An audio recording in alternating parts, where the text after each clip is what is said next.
This is in God and nature's great outdoors, and as you can see, the clouds are moving pretty good. Why? Because a storm's approaching. Alright, we've known about the storm for a pretty good while, and it's slowly coming in, just like with our life. Sometimes we know that storm is coming, and we're trying to figure out, what should we do? Do we need to pray about this situation? Are we going to give it fully to God? In a lot of cases, when a storm comes, we're really watching the weather big time. Why? Because we need told what to do. Do we need to run to our basement? Do we need to take cover, or is it just something that's going to blow over and not cause any problem? It's going to be a lot of lightning. It's going to be a lot of wind. Do we need to watch out for tornadoes? That's what things that the storms bring on.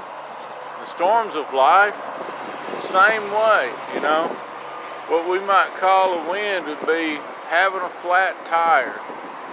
The hurricane of life, whenever the water heater goes out or the floods happen, wipes away your home, things like that.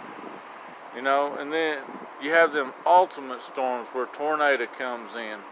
Sometimes that can be the loss of a dear loved one, or not sure if the friend next to you is saved or not.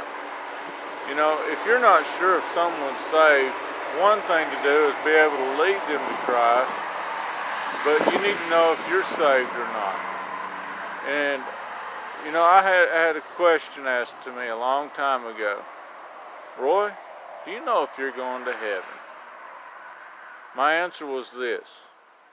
If you have to ask yourself that question, then you best get on your knees right then and there. Because that means you don't have that personal connection with God. And when these storms come, you're going to need Him. You're going to need to cry out to Him. There's storms talked about in the Bible. One of them, Jonah. I love fishing, but that man went overboard for it. Yeah, Jonah, he ran. He wanted it done his way or no way.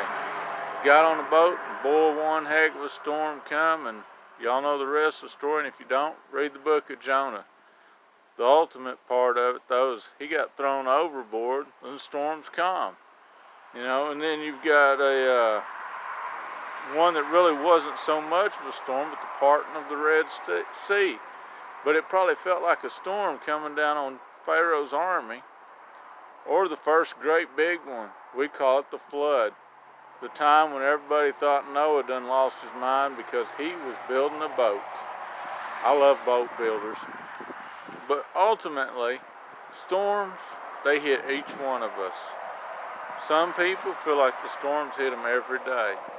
Some people, they feel like maybe once a month or once a year. But some sort of storm is coming your way.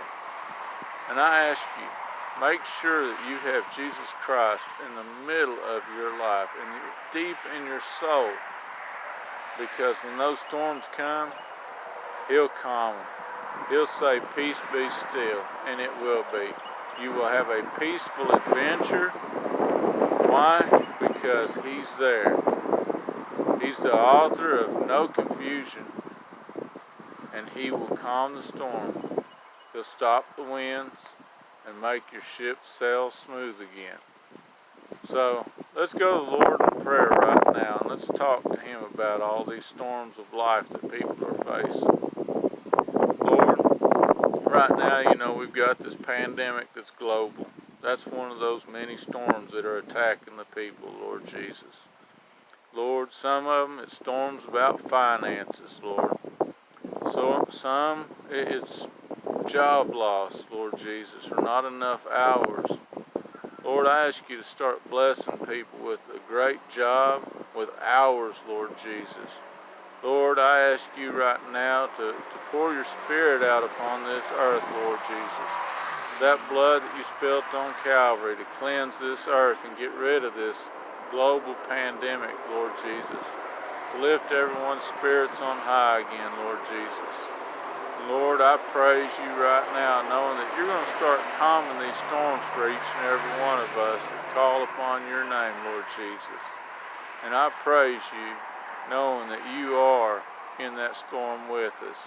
You're just waiting for us to call out to you. We love you and we praise you in your holy and precious name. So, when the storms come your way, I pray that you find Jesus really quick and ask him to help. May you have a blessed day.